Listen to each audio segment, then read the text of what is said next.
Harvard College Learning Challenges Association, and we're hosting a forum inspired by this class entitled Learning Disabilities, Learning Challenges, and Positive Psychology.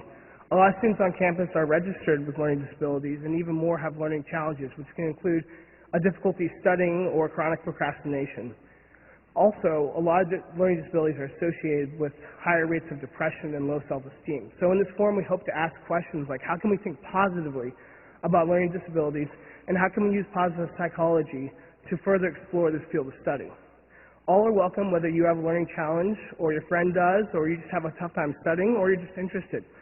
Please come and join us. It's conveniently timed 1 week from now, Tuesday, 11:30, in the Adams House Conservatory, which is between the entrance and the dining hall of Adams House. So mark your calendars. It should be a good discussion. We hope to see you there. Thank you so much.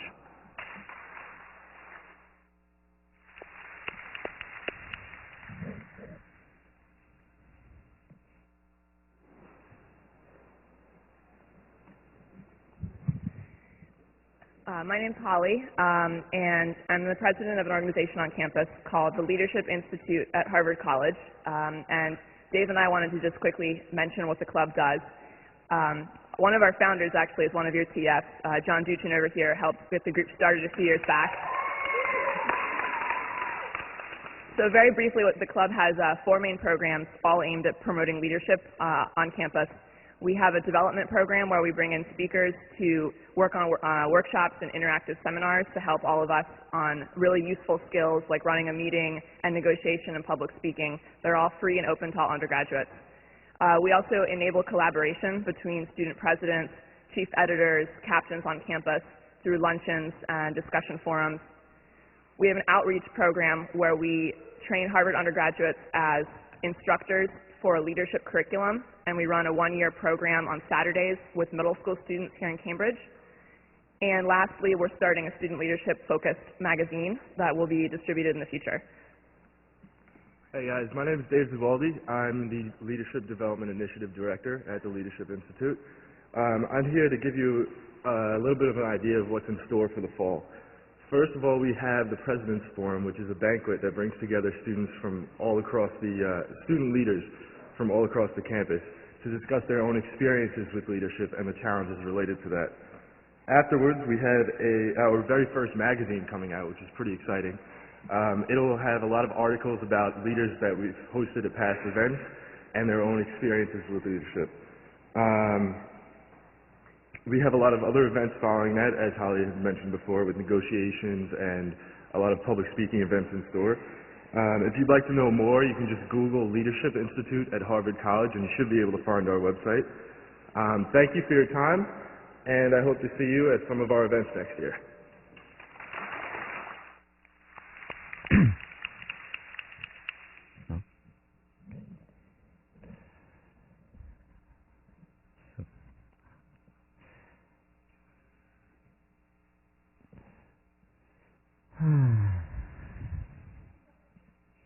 So we had a breakfast this morning with the teaching staff of this class. It was our final breakfast get-together, and I'm a little bit sad. So hopefully I'll be happier by the end of the class.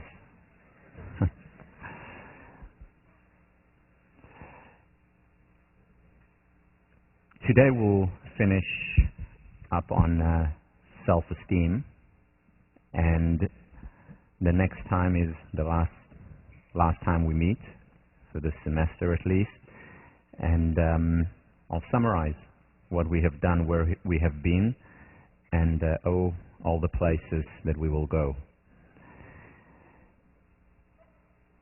Just a recap on what we did, which is on the slide now. There's been a lot of research, a lot of talk of how important self-esteem is.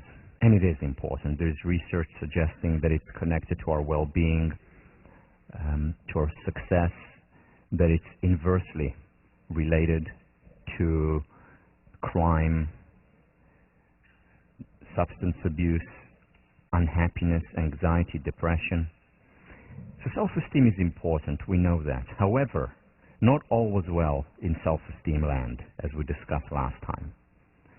Part of the problem is that there are contradictory evidence. On the one hand, self-esteem is associated with benevolence and generosity and empathy.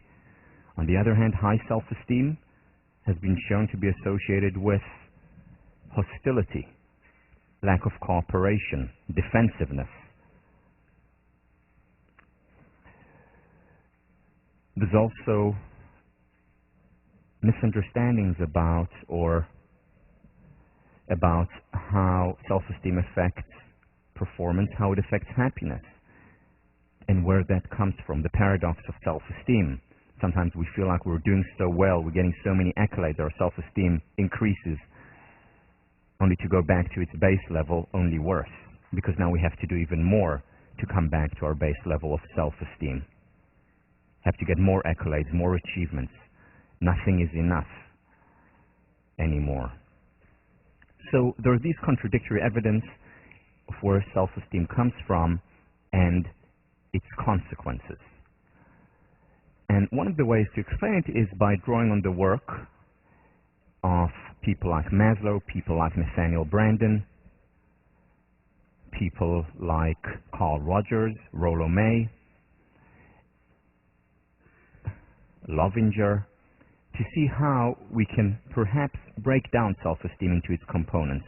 And that's what my dissertation did. And this is what I presented to you in the previous class. Basically take the ideas of these select few researchers who had been thinking about it, people like Bob Keegan across the road from the Ed School, thinking about self-esteem more developmentally.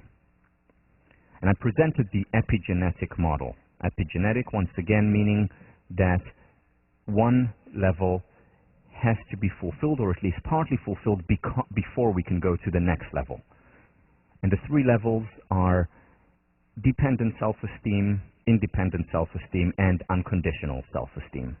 Dependent self-esteem, the two components of it, first of all, person with high dependence needs the accolades of others, constantly chooses whether it's a career path or what to do this afternoon based on how much approval that will gain him or her.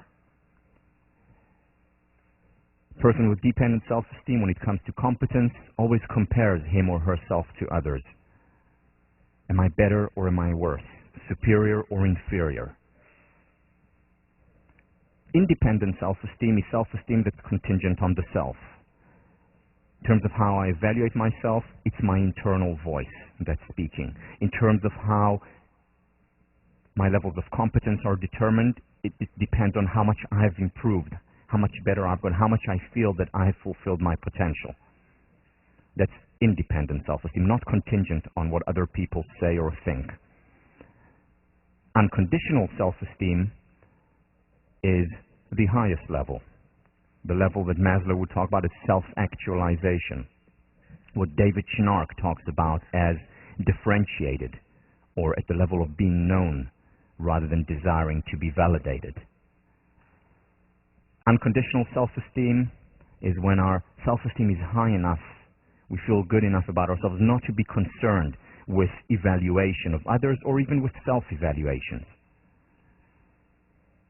In terms of comparison, we don't compare. We're interdependent, connected to others. So the example that I gave last time is of a book. Let's say I publish a book and I have high dependent self-esteem. First of all, I write it, I publish it so that I can get accolades. My primary motivation is external approval. My primary motivation is wanting to bring out a book that will be better than the other books out there. So relative competence as well as externally other determined. If I bring a book or write a book and I have high independent self-esteem, I write it and I evaluate it myself.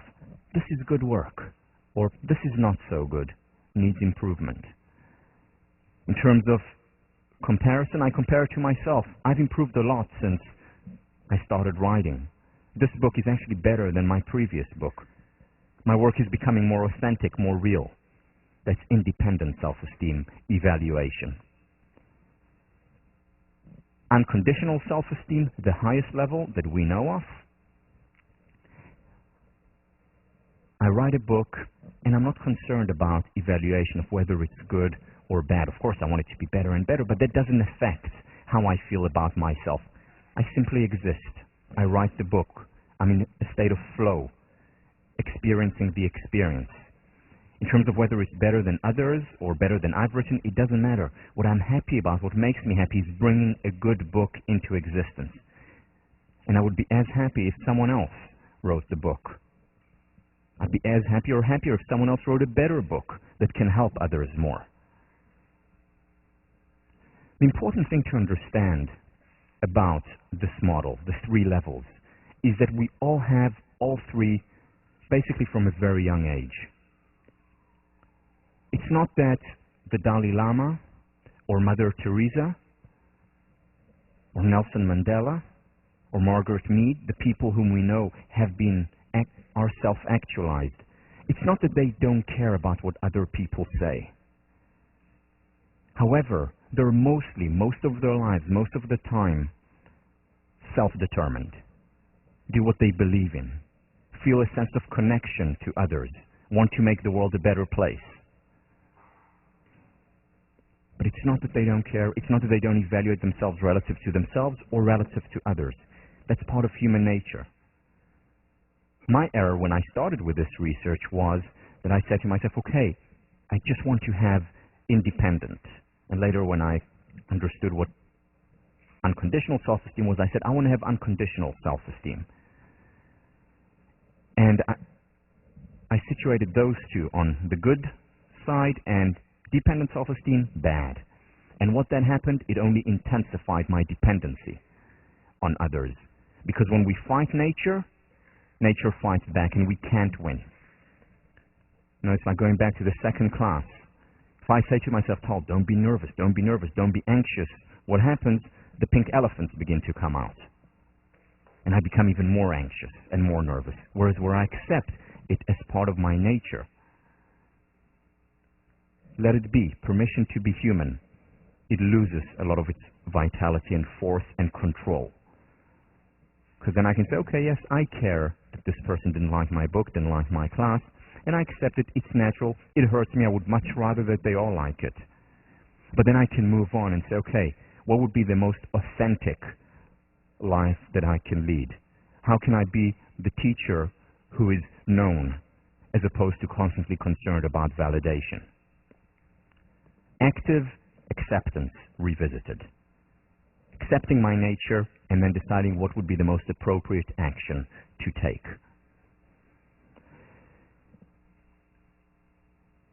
One of my role models is Warren Bennis. Warren Bennis has done a lot of research and a lot of speaking and a lot of work in the area of leadership.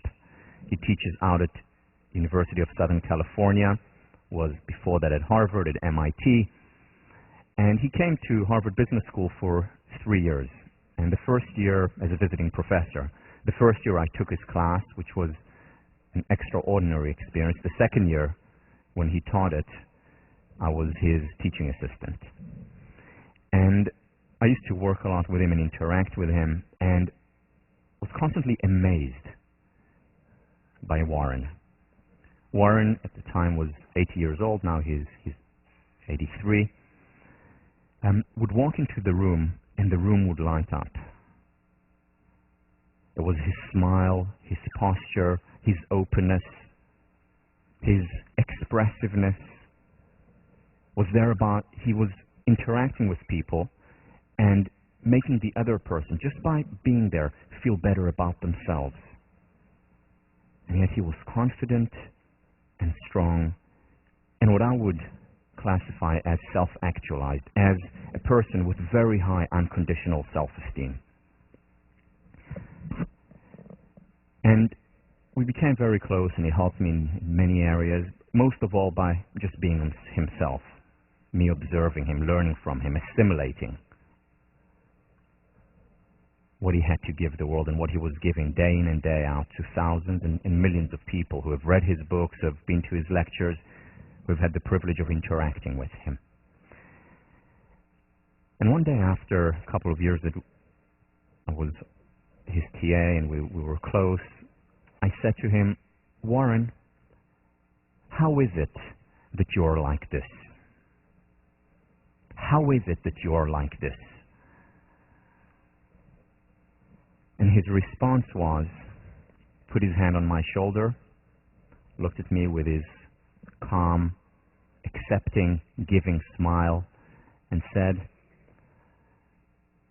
Tal, I wasn't always like this.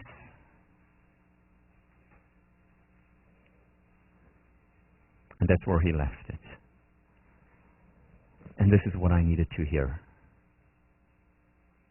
Because in his response were two very important, many more, but two very important messages. The first message is that it evolves. It takes time. You don't become third-level, self-actualized individual overnight at the age of 20 or even at the age of 40. It takes time. It takes work. It takes self-awareness. It takes falling down and getting up, learning to fail, and then learning from that failure. It takes learning to accept oneself. It takes being open and being vulnerable and making mistakes. It takes being human, fully human.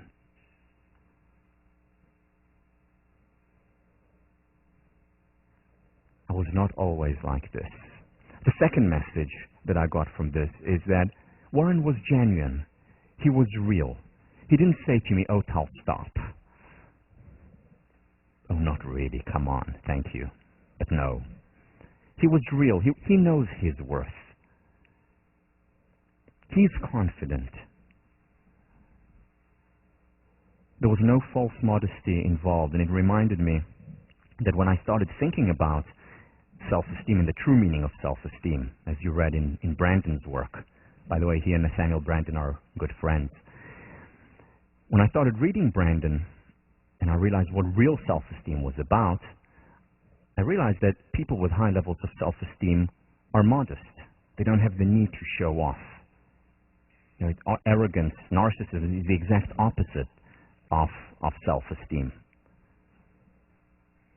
Hubris, foolish pride is the exact opposite of what a true sense of self is. So when I understood that, one of my most important goals was to become, more importantly, to be modest. And it was incredibly important for me that everyone knows how modest I was. You know, Francis Bacon, the British philosopher, said that modesty is but another form of ostentation. And for me, that certainly was the case. It's not always the case. I think Warren Bennett is modest and truly modest. I think Nelson Mandela, when he's being modest, he really is modest. But the question is, how do you get to that level of modesty? And you get to this level of modesty by being authentic, by being real, by going through the process. And the process, in many ways, as I've described last time, is like learning how to walk. Initially, when we're born, we have no idea what walking even is. Then, later on, we're able to get up, but we need the support either of another person or something to lean on. And we take our first precarious steps around the desk, for example. And then after a while, we can walk without help, but we're still thinking about every step. And we fall down and we get up again, learn to fail or fail to learn. And then we continue walking. We're very conscious of how we pick up this leg. And when you watch a baby learn how to walk, it's fascinating. So many things have to come together for this simple, seemingly simple action. And then after a while, the baby becomes more confident and she begins to run. And she no longer has to think about walking or running, because then she simply walks. Same with a sense of self. Initially, we have no sense of self. There's no differentiation between the me and the mom or other objects in the world. Gradually, we develop a sense of self, but that sense of self is completely dependent. Physically as well as psychologically, we're dependent on our parents. significant adults, older sibling. And then after a while, that usually happens when we're teenagers, we begin to assert our independence. That's when we begin to want to hear our own voice, want to make our own voice heard. That's the difficult teenage years. Difficult for the teenager, difficult for the parent. But it's natural. It's part of evolution. And we need our boundaries at that time, and at the same time we need to sometimes break boundaries. We need to test reality, assert ourselves. And then over time, when we do that, over time, we begin a new process simultaneously. And that is the process of real differentiation, where the independent self becomes so strong that we're able to connect to others as well. Once again, going back to relationship, Nathaniel Branden, the more independent we become, the more interdependent we can be. And then we evolve, and that takes a long time. And if we have missed out on the dependent side, for example, if we didn't get any accolades and any praise and unconditional self-regard, in the words of Carl Rogers, when we were younger, then we have that need. Remember, the model is epigenetic. We can't jump over a stage. And then very often it would take a therapist to provide us with unconditional self-regard so that we can go to the next level. Or we need a relationship or relationships where we cultivate unconditional self-regard so that we can go to the next stage. And if we were, when we were teenagers, constantly told to be quiet, to behave, prevented from asserting ourselves, being ourselves, then we're unlikely to get to the next level in a smooth way. And then very often later on in life, we need to do that first, to assert ourselves, like teenagers did or do, so that we can make it to the next level. But regardless, this is not a smooth transition. Why? Because there are no perfect parents. Because there is no perfect environment. There are no perfect teachers. And for us to evolve naturally and smoothly through these stages, it's just unrealistic. It doesn't exist, not here on Earth. But then when we evolve over time, through the hardships, through the difficulties, making mistakes, falling, getting up again, gradually the interdependent self, the unconditional self-esteem emerges, and we feel much more comfortable in our skin. Maslow said that he didn't find people below the age of 45 who were self-actualized. And even though self-actualized people still have remnants of independent as well as dependent self-esteem, it never really goes away. But it's only weaker now. It's not dominant. It's not what they are about. The next accolade, the next praise. Being devastated when someone doesn't like them. Being devastated when they're not the best. They accept it. They say, oh, it would have been nice to win this. And then they move on and they ask, how can I make the world a better place? How can I be a conduit for positive emotions? Maslow didn't find anyone below the age of 45. Schnarch talks about how it's in the 50s and 60s that the individuals become differentiated, and that's where the highest potential for passion is within a relationship. It takes time. I was not always this way. It was not always like this, as Ben has pointed out. Very important lesson.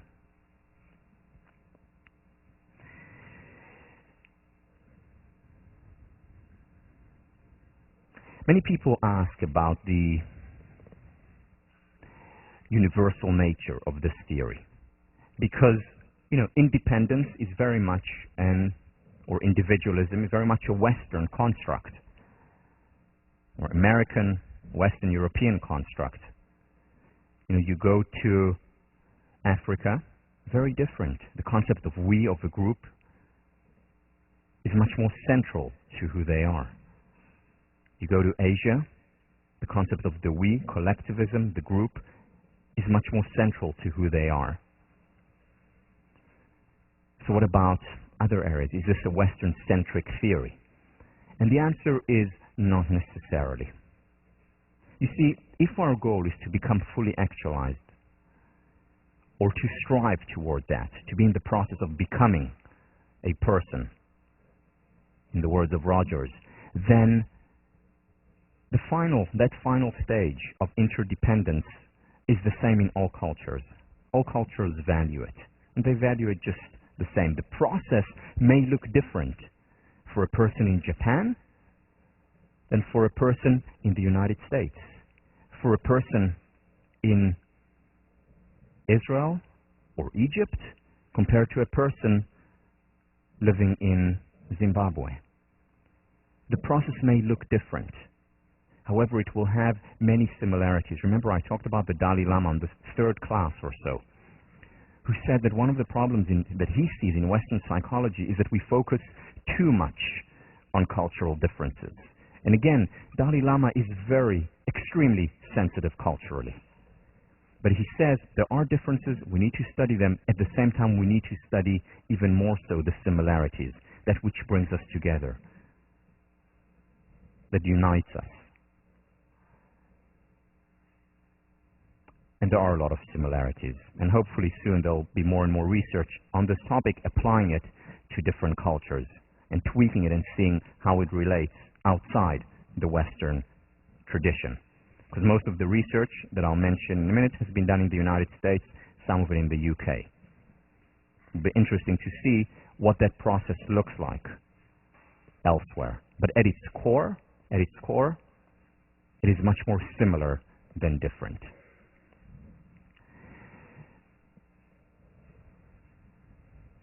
Why is it important to be independent? Why is it that we should strive for this evolution? Shouldn't we stay at the conformity dependence level? And I will argue, and research shows, as well as historical incidences show, that it is important to cultivate independence as a way to cultivating interdependence. First of all, because of moral behavior. If you think about it, the worst atrocities throughout history were conducted by people conforming, by obedience to authority, and by racist or ethnocentric beliefs and behaviors.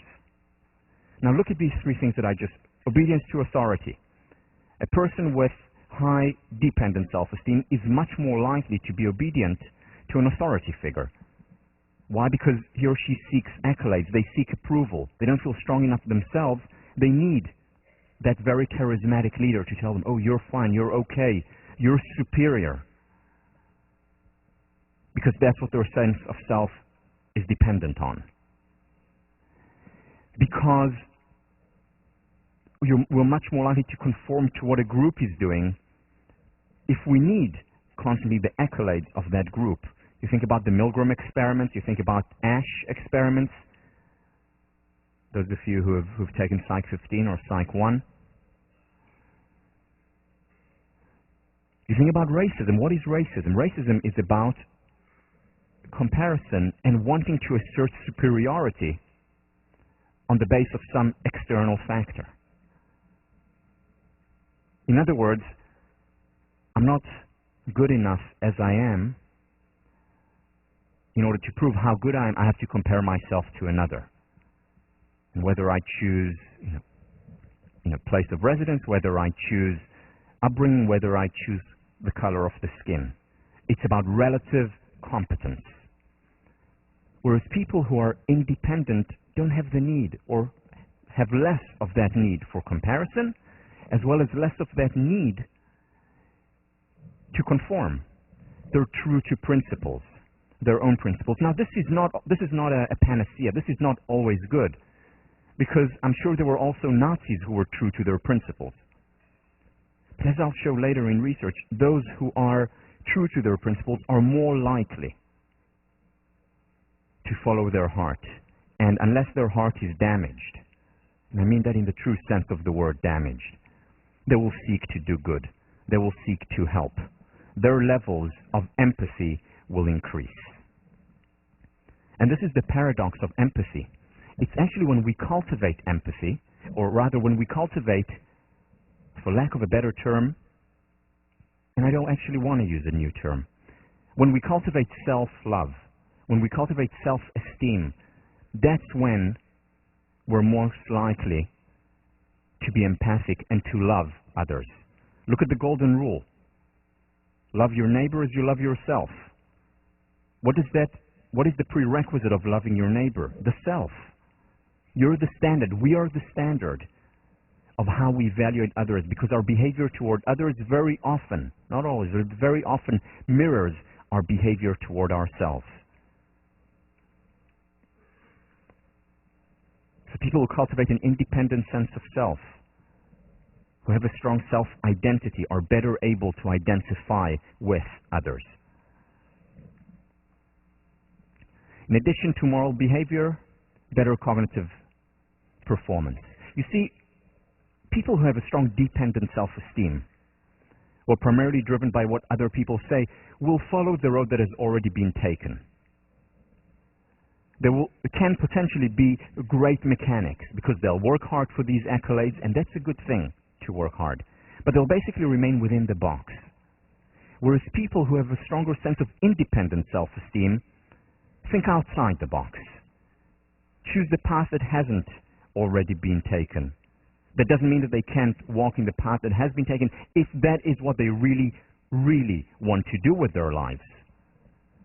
So, it's just as much a sign of dependence when we say, well, I'm going to do the opposite of what everyone else does, because I'm still dependent on what everyone else does. So that's not independent self-esteem. That's just more dependence. But if I sit down and I say, okay, what do I really, really want to do with my life? And I think about it, truly, put myself in a world where no one would know what I was doing, I'm much more likely to identify that thing which is my passion, my core, my calling, be it in investment banking or working at Unilu. It doesn't matter. The question is, what is the source of that? A person with independent self-esteem is committed to continuous learning. Remember the John Cotter study. What differentiated the HBS grads, the extraordinary ones, from the rest was that they were always asking questions. They always wanted to learn more. They didn't get out of, graduate from college or graduate from business school or from a PhD program or wherever it is and say, okay, I know enough. All right, now I'm a manager, now I'm a leader. I'll tell people how they should. This is the amazing thing about Warren Bennis. He's always asking questions. He's always interested in what people are doing.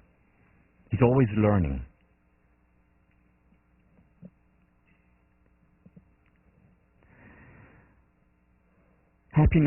Levels of happiness are higher, and I'll show you the research in a minute, when we experience a sense of independent self-esteem. We're much calmer when we don't constantly have to prove ourselves to others. It is enervating to constantly be on the guard. Is this person going to like me? How do I gain their validation? We're much calmer when we say, let me express myself, and yes, it may hurt me. It will hurt me if they don't like me. But that's okay. I'm resilient, I'm strong, I can deal. Much calmer sense of being when we express rather than constantly try to impress.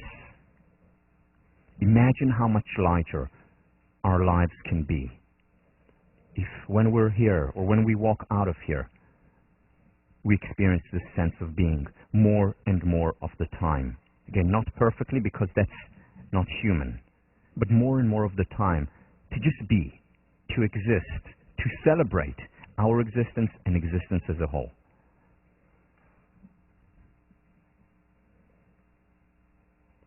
Let me share with you some of the research. There hasn't been a lot, and I want to share with you just some of the work that I did for as part of my PhD and a little bit beyond.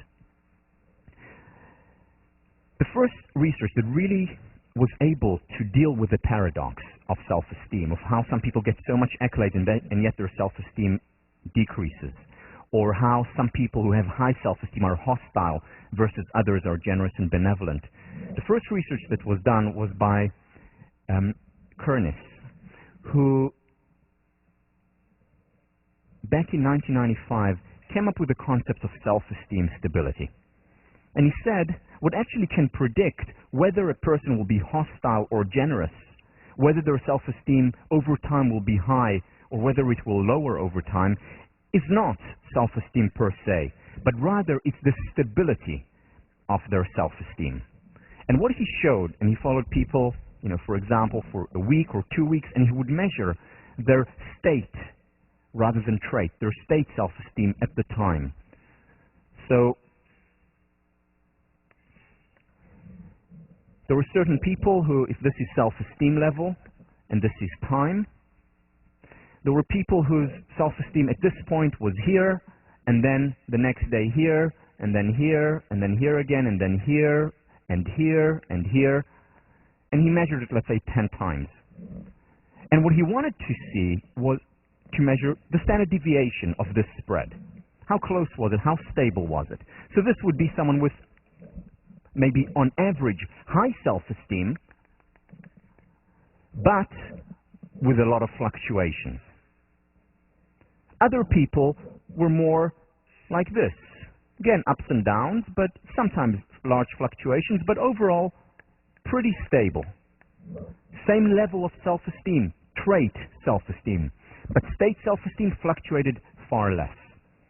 And what he showed was that it was the stability rather than self-esteem per se that determined whether or not the person would be hostile or benevolent. People with unstable self-esteem were more likely to be hostile. People with more stable self-esteem were more likely to be generous and benevolent.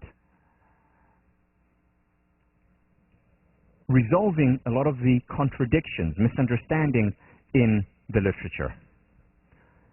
When I saw this, I had a personal eureka experience, and I said, this is it. He's onto something. And what I did in my master's thesis back in 2000 was create a questionnaire, a very simple questionnaire that measured dependent versus independent self-esteem. And I measured students, it was mostly Harvard students. I did it also cross-sectional in Singapore. I was spending a lot of time there at the time. Similar results, Asia and here, at least in Singapore and in the United States. And what I found was that dependent self-esteem was associated with instability. Independent self-esteem was associated with stability. In other words, I came up with one measure that instead of measuring 10 times whether that kind of self-esteem will lead to hostility or anxiety versus calmness or generosity, I used just one measure. And that's what I found, very high correlation between dependent self-esteem and self-esteem instability, positive correlation, and a positive correlation between independent self-esteem and self-esteem stability. Then some of my students at the time did research on it. For example, Melissa Cristino, who you'll meet, at least some of her writing later on in this class, did her senior thesis as an undergrad here on showing the connection between independent self-esteem and happiness, and independent self-esteem and flow. Those who had high independent self-esteem were most likely to experience flow on the athletic field, which is where her research was, Harvard Athletics. Also connected to higher levels of happiness. But my dissertation was trying to pin down these exact characteristics that were problematic in the self-esteem literature. Remember, high self-esteem means narcissism. How do you differentiate? Well, what I found in the dissertation was that narcissism is connected actually to high dependent self-esteem. There was no correlation between independent self-esteem and narcissism. When it comes to generosity, this was probably the most surprising result of the study, people with independent self-esteem were actually more generous and benevolent, both in terms of self-report and in terms of their actual behavior toward other people. A strong sense of self. Remember, love your neighbor as you love yourself. Do not do unto others what you would not have done unto yourself. And when you have a high standard for the self, there's a high standard for the other. And that usually happens automatically, because we mirror our behavior toward the I. And then hostility. No correlation between hostility and self-esteem per se, because some people with high self-esteem have high levels of hostility. Some people with high self-esteem have low levels of hostility and more generosity. But dependent and independent self-esteem predicted hostility. Those with high self-esteem that was mostly dependent were more likely, not always, not every person, but on average were more likely to display hostility. Those people with high self-esteem that is mostly independent were much more open, cooperative, and generous.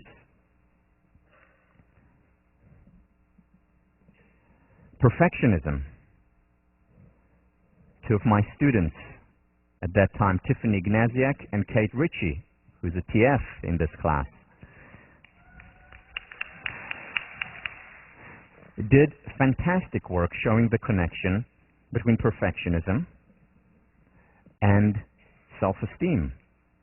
How people with high independent self-esteem were less likely to be perfectionistic. Why? Because it's about self-expression. It's about constantly learning and growing, and part of learning and growing is falling down and getting up again. No other way to learn. Whereas dependent self-esteem were more concerned, the words of Mike Moldovano that I quoted last time, we say we want the truth. What we mean is that we want to be correct. More dependent on how they're perceived, more perfectionistic, more afraid of failure. So, this applies also, and we've talked about it before, but I just want to point it out again, to relationships. Best work on the topic, David Schnarch again, where he talks about how do we get to the stage of being known rather than being validated. And that doesn't mean that at the age of 70 or 80, when we're fully evolved, we don't enjoy or need at times the validation of our partner. We do. But at the same time, we're much more about self-expression. Here is what David Schnarch has to say. Differentiation is your ability to maintain your sense of self when you're emotionally and or physically close to others, especially as they become increasingly important to you. Differentiation permits you to maintain your own course when lovers, friends, and family pressure you to agree and conform. Well-differentiated people can agree without feeling like they're losing themselves, and can disagree without feeling alienated and embittered. This is what being known is all about. Being yourself, being differentiated. This is what independent self-esteem is. This is what ultimately interdependence is all about. Easier said than done. But again, it's very helpful to have that as a heuristic at the back of your mind, to notice it when it's happening. Because at the age of 20, you're also experiencing moments of interdependence, real connection with a friend, with family, just walking in the yard and admiring the beauty of it all. And these are precious moments that over time we can have more and more of, if we follow the natural path, the natural evolution.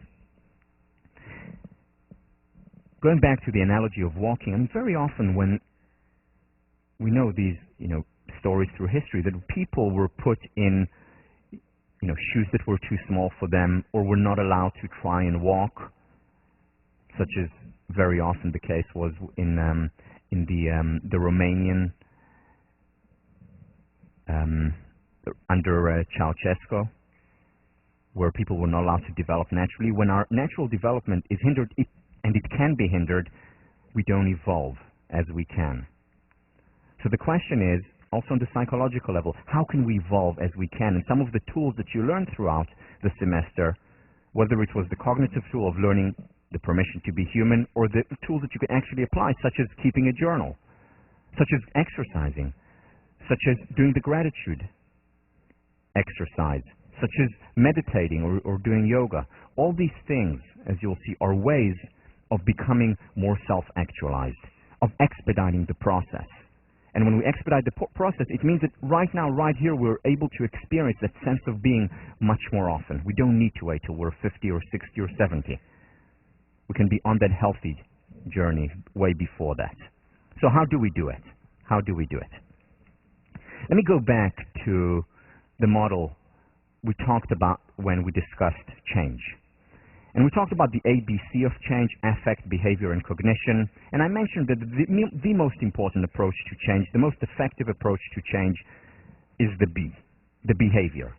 And I introduced this model of how attitudes change behavior, and in turn, how behavior changes attitude. Remember self-perception theory. If we want to improve one area in our lives, the best thing to do is to behave as we would. If I want high self-esteem, then I need to behave like a person with high self-esteem behaves. Why? Because self-esteem is simply an attitude. It's the attitude I have toward the self. It's the I evaluating the me. And to enhance that attitude, I need to engage, or the most effective way, not the only way, but the most effective way is to engage in behavior of a person with high self-esteem. Which is why it's so important to have role models. And I'm saying that in the plural. It's important to have role models. People that we can look up to and say, I want to have that character. You know, I want to have the calm and the acceptance and the generosity of spirit that Warren Bennis has. I want to have the passion for teaching that Marva Collins displays.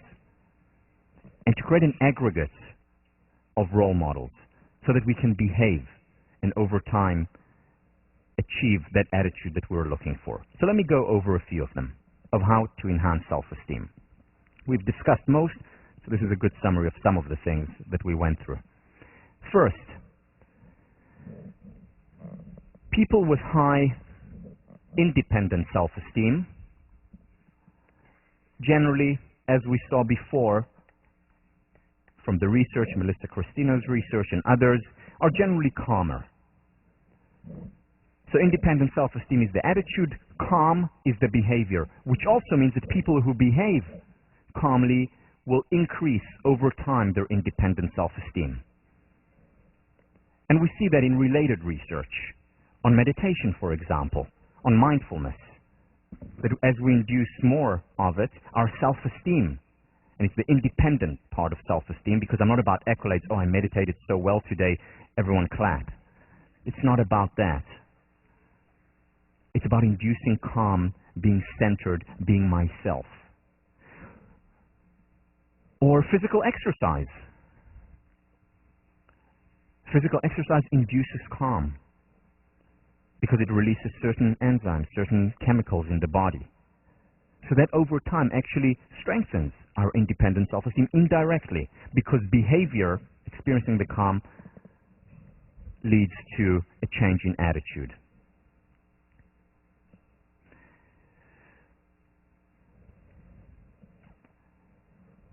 Imagine that a spell of anonymity has been cast on you. From now on, and for the rest of your life, no one will know what you're doing. No one but you will know how good you are, how generous you are, how benevolent you are. No one but you will know how wealthy and powerful and important you are. You and you alone will know about all your accomplishments. You and you alone will know about how ethical, moral, and wonderful you are. In such a world where a spell of anonymity has been cast on you, what would you do? Familiar, anyone? What would you do?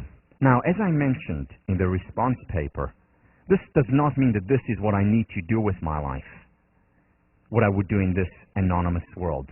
What it is saying, though, is that in such a world, or doing this exercise, it can help us hone in on what we would do regardless of the accolades and praise and prestige.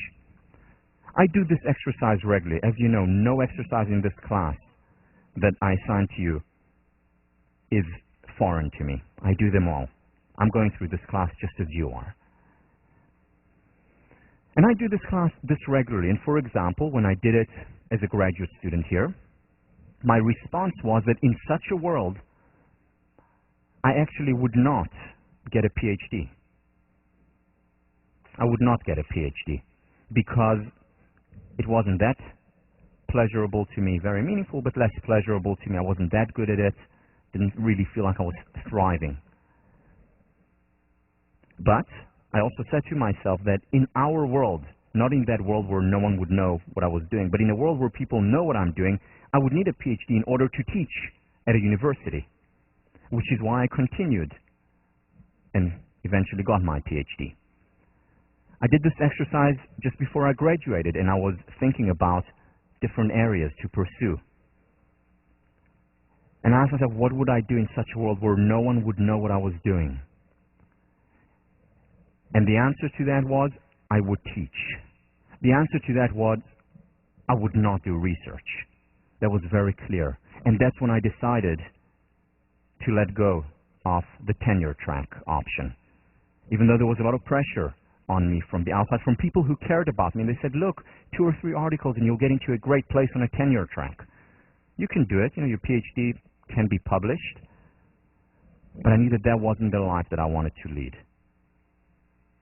Is there a price for it? Yes. You know, one of the prizes is that, you know, this is my second last class at Harvard.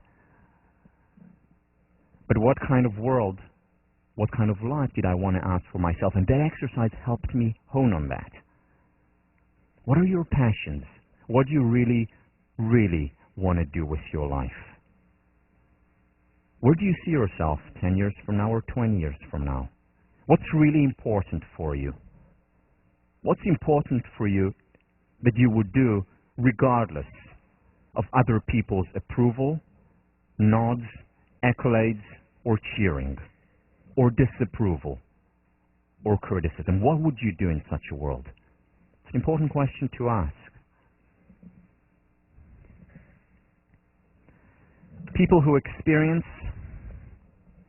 have high independent self-esteem, pursue their passions. People who pursue their passions enjoy higher levels of self-esteem. People who enjoy a lot of flow, their independent self-esteem will increase as well. Ask yourself, where do you experience flow? Where do you lose yourself? Is it when you read? Is it over dinner when you're sitting next to your blockmates? Is it when you write? Is it when you stand in front of a class and speak in an after-school program? When do you experience it? When did you experience it in the past? Ask yourself, because that very often is the best predictor of future flow. What kind of life do you want to lead? What do you really, really want to do? People with high independent self-esteem put themselves on the line. They cope. They stretch themselves constantly because they're always about learning and growing, improving, making more of a difference, touching more people.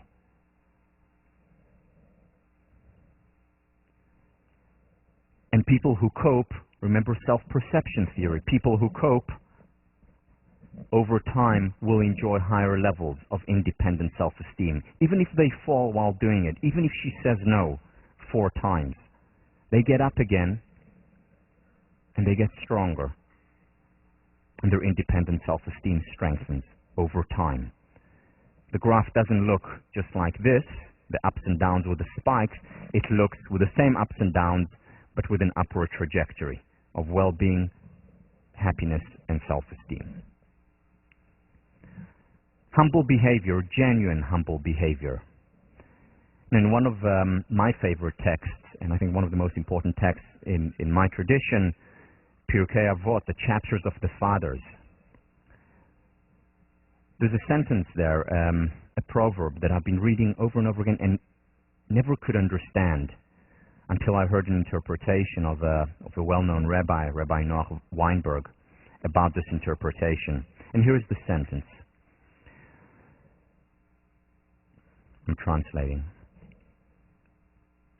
Those who chase after honor, honor will run away from them. Those who run away from honor, honor will chase them. Let me repeat. Those who chase honor, honor will run away from them. Those who run away from honor, honor will chase them.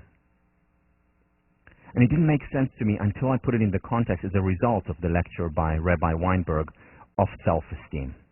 Honor is essentially honoring the self, believing in oneself. And if I'm constantly about chasing honor, the next accolade, the next prize, the next approval, the next validation, then honor will run away from me. And then I will have to push that stone up a steeper incline the next time. And I continue to chase that honor, and I get there, and then the rock rolls back down again. And Sisyphus continues on and on with the incline becoming steeper. Whereas if I run away from honor, behave humbly, over time, honor, true honor, internally generated honor will chase me. Behavior can change attitude. It takes time. And again, at the beginning, as I mentioned to you before, I wanted to be modest, and I wanted everyone to know how modest I was and how humble I was. And then I understood that, well, that's not genuine, but I can still behave and act in a humble way. And over time, it becomes more and more part of who we are. Behavior, changing attitude. Doesn't happen overnight. And again, that doesn't mean that a person at 80 who's evolved and actualized does not look for honor as well, does not feel good when he or she is praised. That's natural, part of who we are. This is an important one. We've talked about it a lot in the class, about simplifying.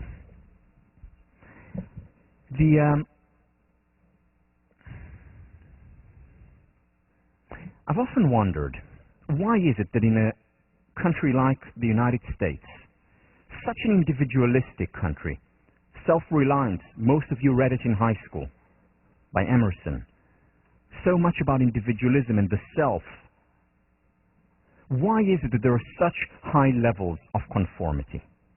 Why is it that so many people go on the path that has already been taken and prescribed by others?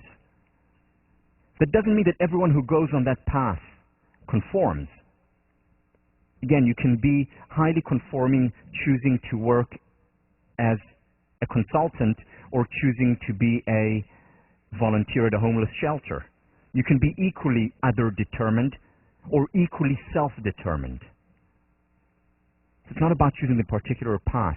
But why do we see so many people who conform? And I think it's because of the rat race. I think it's because people in the United States, Western world in general, do not take enough time to reflect and to think about those questions such as, what do I really, really want to do with my life? To ask questions such as, what would I do in a world where no one would know what I was doing? To go through the three-question process, the meaning, what is meaningful, what is pleasurable, what do I enjoy, and what am I good at, what are my strengths?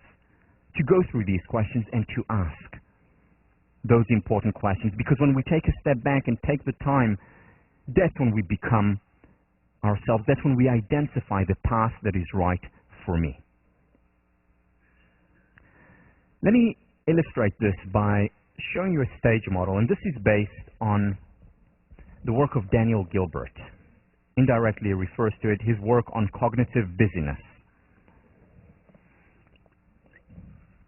And what he and others have shown is that people behave very differently when they're cognitively busy, when they're in a hurry, versus when they have time. They can focus on whatever it is that they're doing.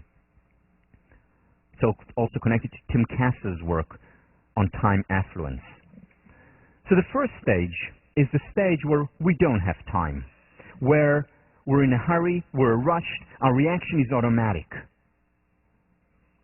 This is the part where we conform. This is when we conform to the group, as in the Ash experiments. This is when we conform to the man with the white coat telling us the experiment must go on, and we push the button and shock an innocent victim. This is where conformity to obedience, conformity to the group is, when we don't have time, when we're busy, when we don't really think about what it is that we want to do or can do. This is our dependent self, stage 1. We very often, at this moment, can reach stage 2. Don't need to wait for a long time. At this moment, if we take the time. Because when we take the time, that's when we engage in deliberate reflection, combining reflection and action. Where we think about what we do, we think about what we think. We take our time. This is where the self is autonomous. This is where the independent self-esteem emerges. When we have the time. That's when we're much less likely to conform. That's when we're cultivating and expressing our independent core self. Think of the following experiment. And this cannot be done today, well, I don't know if it's unfortunate, but it cannot be done today. And that is to retry the Milgram experiment with one difference. Imagine this. So most of you know the Milgram experiment. We've spoken about it here. You're sitting on the chair with your hand on the buttons, or in front of you you have the panel, and you go up to 60 volts. And there's no real reaction from the other person, the learner, and then you go up to 75 volts in 15-volt increments. And then you get to 120 volts. And the confederate, whom you think is really being shocked, says, "Ouch, that hurts." And you go and you look up at the person with the white coat, and he says to you, "The experiment must go on." And you go up, and the person is screaming and telling you he has a heart condition. And you look up at the experimenter, who looks like this, and he tells you, "I never noticed him until now. I'm glad I never noticed him." He says to you, "The experiment must go on." And you go on. And then they start to whimper and say, "I have a heart condition. Get me out of here." And you look up, and the experimenter says, "No answer is wrong answer. Raise the voltage. The experiment must go on." Now, 63% of participants went above 350 volts, which is beyond the level where the person was not even heard anymore. They continue to shock them until the point of XXX, beyond very dangerous. Because he told them that the experiment must go on. Now imagine the same experiment with a slight difference. You give them 75 volts and they say, "Ouch, that hurts." And then the experiment tells you, "The experiment must go on. Why don't you come back in 15 minutes? And you go out for 15 minutes. And you come back again. And it's now at 90. And you go up, let's say, you go up to 120. And 120, the person is screaming, "Get me out of here. You have no right to keep me here." And you look up at the experimenter, and the experiment says, "The experiment must go on. But why don't you take a 15-minute break?"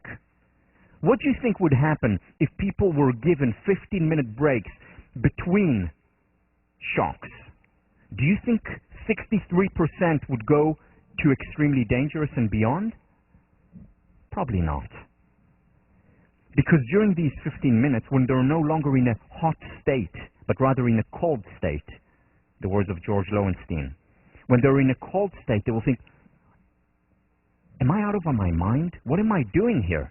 And they would go and call the police, as opposed to go back 15 minutes later, "Okay, now I'm willing to kill them," which is essentially what they presumably did in that experiment. But when they didn't have those 15 minutes, when it was, "The experiment must go on, the experiment must go on," it went on, and they paid a price of losing themselves.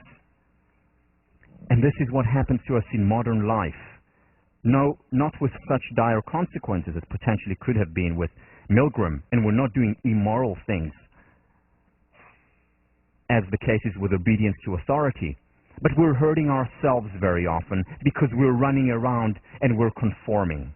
And we're doing what they think we should do. We're doing what that voice or voices are telling us to do. We're not doing what we are meant to be doing. You know what I think the most important part of this class? It's sections and response papers. This is not out of modesty. Yes, I want you to think I'm modest, but that's not why I'm saying it. It's because that is when you get the time to reflect, to talk about it with your teaching fellows, with your fellow students, to think about it. You're quote-unquote forced to take a time out. It's when you sit down and write those response papers about these questions that I mentioned. That's when your real autonomous, shining self comes out. It's when you talk to your friends about this class or your blockmates in the dining hall. When you take the time to share it with your parents. That's when it is happening. Finally, integrity. Nathaniel Brandon did this with many of his clients. He's a therapist, where he would bring them in and tell them, okay, for the next week, stop, no lies, be fully integrated, be fully honest. And what he found was when he applied it, especially to people who would lie a little bit more, that enhanced their self-esteem. I remember back in 1990, I think it was 96 or 97, when the whole Clinton impeachment trial was going on CNN, they brought on DePaulo. She's a professor at the University of Virginia. And she does research on lying. And they interviewed her, and it was the first time I was exposed to her work. And she said on CNN that her research shows that basically everyone lies. Many times little lies intended to impress others, many times bigger lies. And what she found was that people are on average about 3 times a day. And when I heard it, I scoffed. I said, well, maybe other people lie 3 times a day. I don't lie. And let me explain to you why I don't lie. And this is true. Because I wrote my senior thesis in college on the concept of honesty pays. I was a joint philosophy and psychology concentrator, was interested in ethics, self-esteem, motivation. And what I showed, based on research, based on philosophical works by Aristotle, by Adam Smith, that we pay a high psychological and emotional price whenever we lie, whenever we cheat, when we're dishonest. And then I said to myself, but let me try DePaulo's exercise. What she does is have people evaluate their conversations for honest or dishonest content right after it finishes. So when it's still fresh in their mind what they talked about. So they keep a journal which is completely anonymous. So I said, but I'm going to do it, even though I don't lie, because I know the consequences of lying, because I wrote my thesis on it. I'm an expert on honesty. I said I'll still do it, because I like to try experiments. As it happens, I went on a date that night. Someone whom I'd never met before. It was not Rena. Someone whom my mom set me up with. My mom and her mom taught together in the same school. And I heard wonderful things about her. I was very excited. I became even more excited when we met. And we were sitting down having a lovely dinner and talking, and she's an economist, very successful economist, and she asked me what I was doing, and I told her that I was a psychologist, and I was really impressing her with all my knowledge of psychology. And then she said, I'm also interested in psychology. And I said, this is going really well. To myself, not to her. I learned not to say those things on earlier dates. So we were sitting down and learn to fail. So we were sitting down and talking, and then she said, I just read about the psychologist, and she said the name, and this very famous psychologist, you know him, right? Now, I didn't have the faintest clue who she was talking about. No idea. And I remember pausing for a second and looking at her and just smiling. And the conversation continued to flow. Now, I would not have noticed this, except for the fact that afterwards I went home and went over the conversation. Sonny said, hey, wait a minute. I just lied to her. And ever since then, I've been doing this regularly. Lying, that is. I've been doing this regularly. Ever since then, I've been doing the integrity exercise that DePaulo talks about, that Nathaniel Branden talks about, to be very conscious of my conversations. Am I just saying things to impress which are not authentic?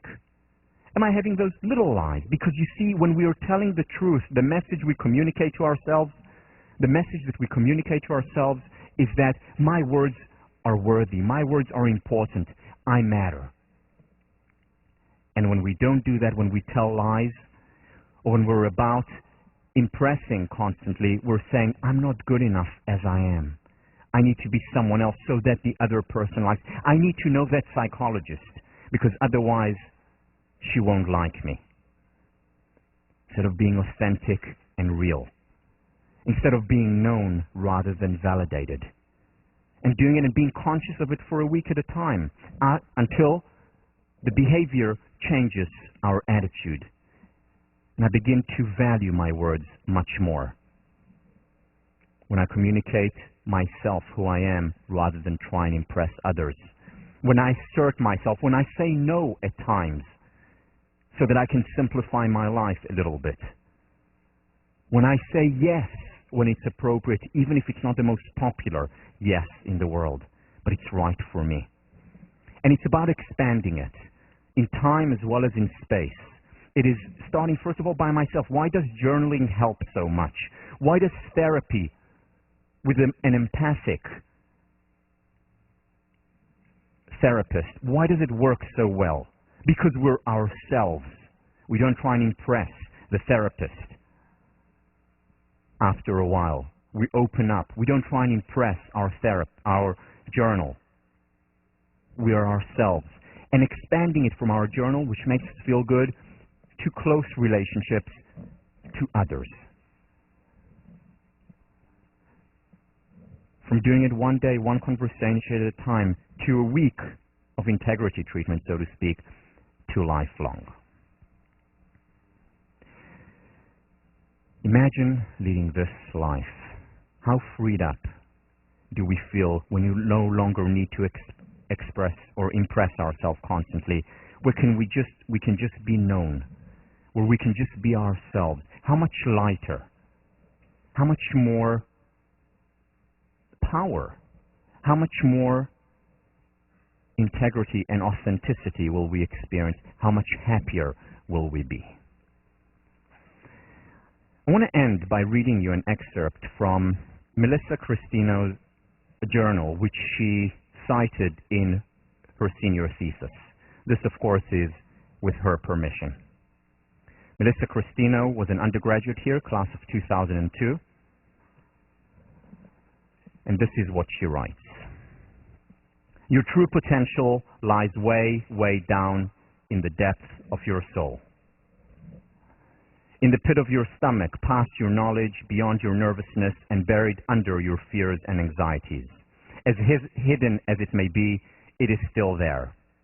I know it's there because I've felt it before, and I know it's there in others too, because I've seen others perform miracles. There is a faint glow of unparalleled potential in all of us, and when we find it, it shines. It's there in each and every one of us, this glow. And if we feed it, if we cultivate it, it grows. And it grows to the level that it expands beyond the self, where people like Warren Bennis, where people like Nelson Mandela, where people like Anita Roddick, people like Mother Teresa, just their presence Just their presence, their being, shines a light onto others. So what I'd like you to do now, we have 4 more minutes. Here is what I'd like to do now. I'm going to play a song for you. Usually play it at the beginning. I want to play it at the end today. If you feel comfortable, you can close your eyes and listen to the words of the song and what they mean to you, what they mean in the context of your life.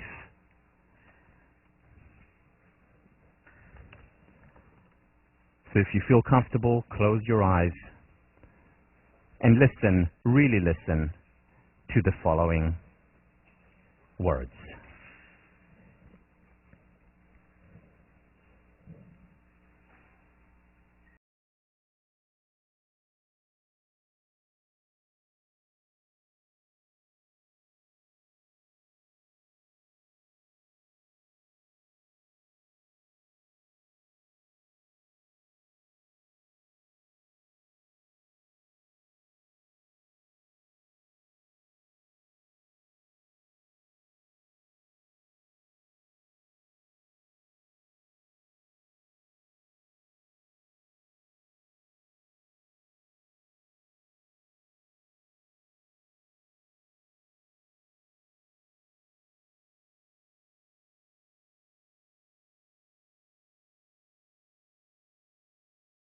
Come on, get out. I am what I am and what...